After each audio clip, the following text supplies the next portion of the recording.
ഓയ് ചങ്ങായിമാരെ, അങ്ങനെ പെസഹ വ്യാഴാഴ്ച കഴിഞ്ഞു. ഞങ്ങൾ തിരുവത്താഴം സ്വീകരിച്ചിട്ട് ഒരു വർഷമായി. അങ്ങനെ ദുഃഖവെള്ളിയായി. ഈസ്റ്ററിൻ്റെ ഒരുക്കത്തിന് വേണ്ടി വീടൊന്ന് പൊടി തട്ടിയെടുക്കാമെന്ന് വിചാരിച്ചു. അങ്ങനെ മേശമേലുള്ള ടേബിൾ കവർ മാറ്റി. എങ്ങനെയുണ്ട്, കൊള്ളാമല്ലേ?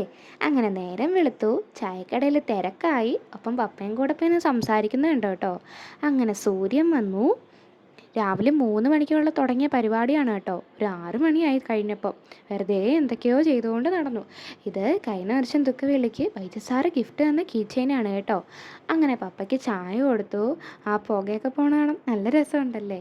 അങ്ങനെ സൂര്യൻ വന്നു. എനിക്ക് ഈ സൂര്യൻ വീട്ടിൽ കയറി വരുന്നത് ഭയങ്കര ഇഷ്ടമാണ് കേട്ടോ. പൊന്നൂട്ടൻ അവിടെ പുറത്തൊക്കെ പോയി നോക്കിയിട്ട് അമ്മയോടൊപ്പം തിരിച്ചു കയറി വന്നു. അങ്ങനെ പള്ളിയിൽ പോയി ആരാധനയായി. ക്രൂശിലെ മൊഴികൾ പറയാൻ വേണ്ടി ഉണ്ടായിരുന്നു. എനിക്കും ഉണ്ടായിരുന്നു കേട്ടോ. 3ാമത്തെ മൊഴി പറയാനായിട്ട് യൂത്തിലെ കുട്ടികളാണ് കേട്ടോ ഇത്തവണ മൊഴികൾ പറഞ്ഞത്. അടുത്ത കഞ്ഞിവീത്തായി, അച്ചാറായി, ചമ്മന്തിയായി, സ്പൂണായി, ഒരു മേളമായി. അങ്ങനെ ഞങ്ങളെല്ലാവരും ഒരുമിച്ചിരുന്ന് വട്ടം ചുറ്റിയിരുന്ന് കഴിക്കാൻ തുടങ്ങി. എന്ത് രസമല്ലേ ഇങ്ങനെ കഴിക്കാൻ. എനിക്ക് പയറുങ്കഞ്ഞി ഭയങ്കര ഇഷ്ടമാണ്. ആദ്യം ഇങ്ങനെ മയത്തിലൊക്കെ ഇരിക്കും, പിന്നെ ഒരു കലക്കലുണ്ട്. എല്ലാം കലക്കി ഒരുമിച്ചൊരു കുടിയുണ്ട്.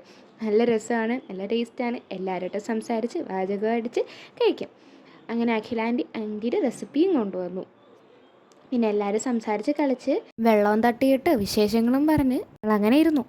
കഞ്ഞി ഭയങ്കര ചൂടായിരുന്നു കേട്ടോ. അതുകൊണ്ട് മടിയിൽ വെക്കാനൊന്നും പറ്റിയില്ല. പിന്നെ തറയിൽ കിടന്ന് ഇഴഞ്ഞും വലിനും ഒക്കെ എല്ലാവരും കിടന്ന് കഴിക്കാൻ തുടങ്ങി. അങ്ങനെ ഇരിക്കെ വല്യമ്മ വന്നു.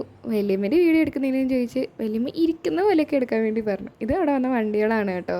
അങ്ങനെ തിരിച്ച് വീട്ടിൽ വന്നു. മഴക്കോളൊക്കെ ഉണ്ടായിരുന്നു. ചെറുതായിട്ട് മഴ പെയ്തു. പിന്നെ നേരെ ഇരുട്ടി. അപ്പോൾ നിങ്ങളെല്ലാവരും സുഖമായിട്ടിരിക്കുന്നില്ലേ? അപ്പോൾ ശരി, പിന്നെ കാണാം.